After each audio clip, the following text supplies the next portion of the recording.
At 25, he found himself sitting on the edge of his bed, completely unable to stand. It wasn't because his body was broken or because the sun hadn't risen.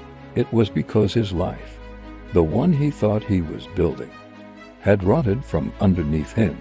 He had 50,000 reasons to stay right where he was. $50,000 of debt. Each dollar was a moment he said yes when he should have said wait, a small surrender he had disguised as ambition. That number became a shadow that followed him everywhere. It sat with him at every meal, whispered to him at night, and stole his sleep.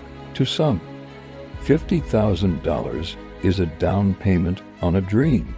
To him, it had become a cage he'd built himself, swipe by swipe, signature by signature on papers he was too proud and too young to admit he didn't understand. His mother would call on Sundays, but he stopped answering. There's a special kind of loneliness that comes with debt. It's not about being in love. It's the feeling of standing in a crowded room, watching everyone build their lives, while you're silently drowning and smiling through it all. He became an expert at that smile. He wore it to work, to parties with old friends who talked about promotions and vacations. He wore it until he got home, locked the door, and sat in the crushing silence of a life that had gone too fast in the wrong direction. The first thing to break wasn't his pride. Pride is stubborn. No, the first thing to go was his sleep. He'd wake up at 3 in the morning to absolute silence, and in that silence, his mind would race, calculating, dividing a salary that couldn't be stretched any further. By dawn, he was exhausted in a way no amount of rest could fix, just staring at a wall with no answers. His first real decision wasn't born from wisdom, but from pure desperation. He sold his car. It wasn't anything special, but it was the last visible sign that things were okay. Watching a stranger drive away with that last piece of his old self felt like a small death.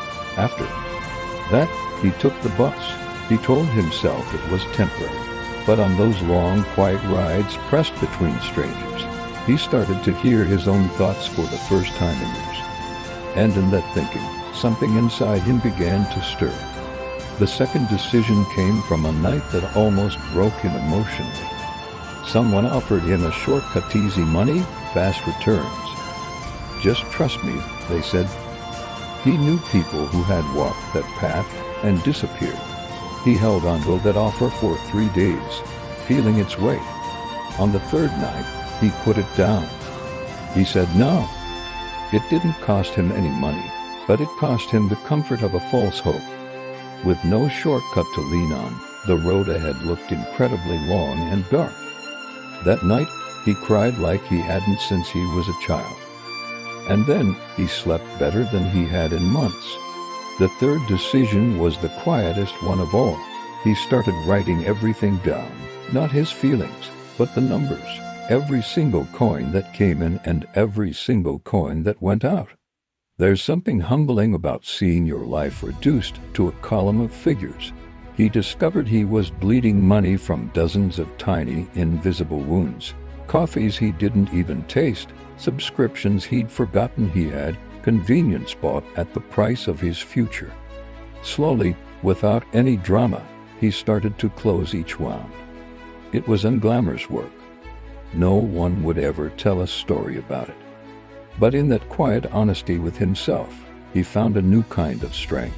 The fourth decision was the hardest because it involved another person. There was someone in his life who constantly took from him. Not in a big, dramatic way, but steadily, always in need, always with a reason. He kept giving because stopping felt cruel. But one morning, he realized he was sinking partly because he refused to stop bleeding for someone who never once asked about his own wounds. That morning, he made a choice rooted in grief, not anger. He stepped back. He grieved the friendship and carried the guilt, but eventually, that wound closed too. By the time he was 28, the number was smaller. On the outside, nothing had changed. He still took the bus. His apartment was still small. He wore the same coat he'd had for 3 winters. But inside, something had shifted permanently. He learned that patience isn't about the absence of suffering. Patience is the decision to keep standing while suffering does its work on you, shaping you into something stronger. His fifth decision looked the least like a decision. He started to teach, not in a classroom, but in conversation. He'd talk to a younger cousin who was drowning in the same way he had. He'd listen to a colleague ashamed of the numbers attached to their name. He would sit with them and say, "Here is what I didn't know at your age. Here's what no one told me." He gave away the wisdom that had cost him years to learn, and in giving it freely, he received something priceless in return. By 30, the number was gone. It didn't vanish in a dramatic flash of luck. It left the same way it arrived, quietly, incrementally, decision by decision, night after night of choosing to be different than the night before. He still takes the bus sometimes, not because he has to, but to remember. He looks out the window at the city and thinks about the young man he used to sit in this very seat, unable to stand up. He doesn't feel pride. Pride is what got him into trouble in the first place. What he feels is something closer to stillness. The stillness of a person who has learned that the ground beneath your feet is just given to you. You build it yourself. You build it slowly in the dark, when no one is watching, with every hard and honest choice you are brave enough to make. If you're feeling overwhelmed by debt or your circumstances, please know you are not alone. There are resources that can help. Organizations like the National Foundation for Credit Counseling can provide guidance.